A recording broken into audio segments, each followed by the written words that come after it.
Cases digital recording studio Hanspura.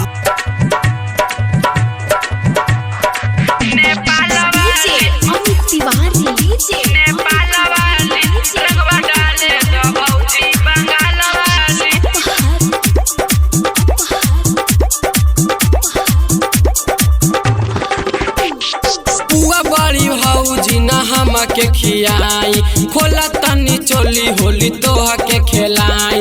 अरे रंग दाना पुआ बड़ी भौजी न हम के खियाई खोला तनी चोली होली तोह के खेलाई। आरा बकसर न भौजी मोती हारी बाली। आरा बकसर न भौजी मोती हारी बाली। रंगवा डाले द रंगवा डाले द रंगवा डाले द भौजी नेपाल वाली। रंगवा डाले द भौजी बंगाल वाली। रंगवा डाले द भौजी शहर वाली। DJ Amit Tiwari DJ Amit Tiwari DJ Amit Tiwari DJ अपहर रंगवा डाले द भौजी नेपाल वाली।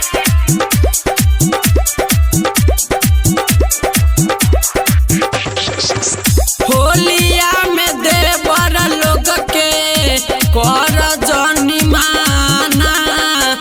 रंग द भौजिया पर चोली के खजाना। सुन तारू ना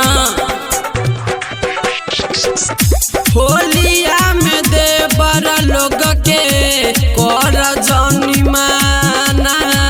रंग द भौजिया पर चोली के खजाना। देसी दारू पी के आइल बानी रंग गाली। देसी महुआ पी के आइल बानी रंग गाली। रंगवा डाले द रंगवा डाले द रंगवा डाले द भौजी नेपाल वाली। रंगवा डाले द भौजी बंगाल वाली। रंगवा डाले द भौजी शहर वाली। DJ Amit Tiwari DJ Amit Tiwari DJ Amit Tiwari DJ अपहर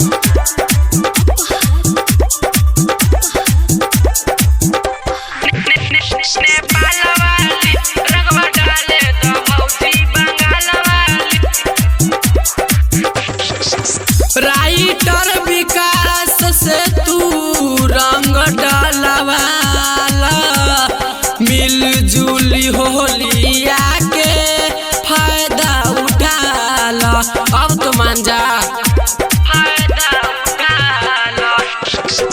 पर कस प्रेमी से रंग डालवाला। मिलजुली होलिया के फायदा उठाला। आन दिन रहेलु भौजी माजा कबाली।